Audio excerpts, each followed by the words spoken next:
The next thing I want to talk about is the next steps that we'll undertake in the next year will include a combination of new work and continuing work that's currently underway. So I'll tell you about the sorts of things that we're going to do, and then at the end I'll give you kind of a timeline, at least short-term, medium-term, long-term, to show you kind of what we're thinking about. So with regard to the theme of being collusive, you see it? Now you know the secret agenda. Collaborative and inclusive. These guys write me these notes. It's like too many big words. The Secretariat, we as a steering committee in the Secretariat will be doing the following things.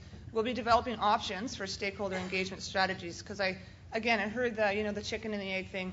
How can we provide you feedback when we don't know what you're thinking? So I think it's useful, after we've had this initial round, to develop some options that we can put out there and get feedback on, that we circulate and post these options on the website, that we undertake community-based outreach processes, and that we welcome further input via the website. And along those lines, people who do have more comments, please provide them in the comments section of the website, which is alive now. And the strategy will be based on input we receive from the forum, and include communication protocols, stakeholder bodies, the sorts of processes, advisory processes that we have in place.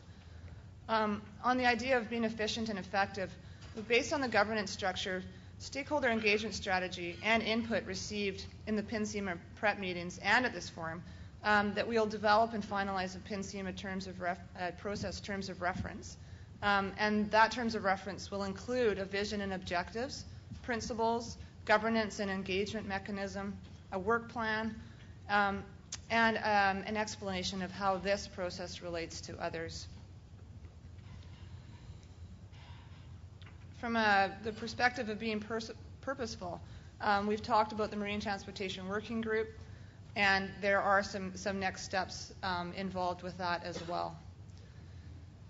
Community-based, as I've said, I think already, that the next forum will be held in the PNCIMA area, in the North Coast, in a North Coast community, and that will occur in 2010. And so that's to say the next big forum will be in that kind of time frame, not during the Olympics. So there's a clue. But prior to that, we're looking at ways to engage at a community level. So it's not the next time you're going to hear from us is 2010. The next time we can get together, maybe that, but there will be smaller groupings through a developed engagement strategy, given the input that we have received. And there's lots of, I think we've got lots of ideas on how to do that. On the idea of being knowledge-based, that we'll produce the last of the 3 assessment reports. So there's a couple out there, I think, still. And it's called the Socioeconomic and Cultural Overview Assessment Report. And that this report will assist in the development of socioeconomic and cultural objectives for PNCIMA. Now, the John Bones discussion paper, that there is a very keen interest in getting the copy of that. I understand that. It needs some final editing. And once that's done, it'll get put on the website. And I can talk about timing at the end. And that there are a number of other information items as developed, as available, we'll put on the website. And from a commitment point of view, together the above actions, which express the steering committee's commitment to the process. But these activities are not going to be able to be successfully implemented unless the process is advanced in a collaborative manner, with all those engaged being committed to making the process a success. And I'd have to say I'm extremely encouraged by the outcome of the discussions over the last 2 days.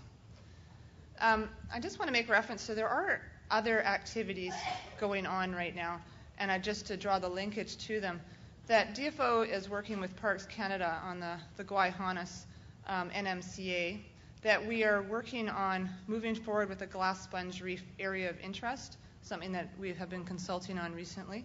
That Environment Canada is working on Scott Islands MPA, that there's provincial planning processes past and current, linking the land use planning to marine use planning is an important piece, and First Nations community plans that Bruce is going to talk to in a moment, just talk to you briefly about what that piece is.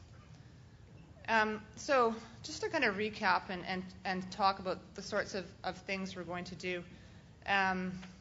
In the short term, what we'd like to be able to provide to you, first of all, is, well, in the short term, it's just a lump, it's not listed.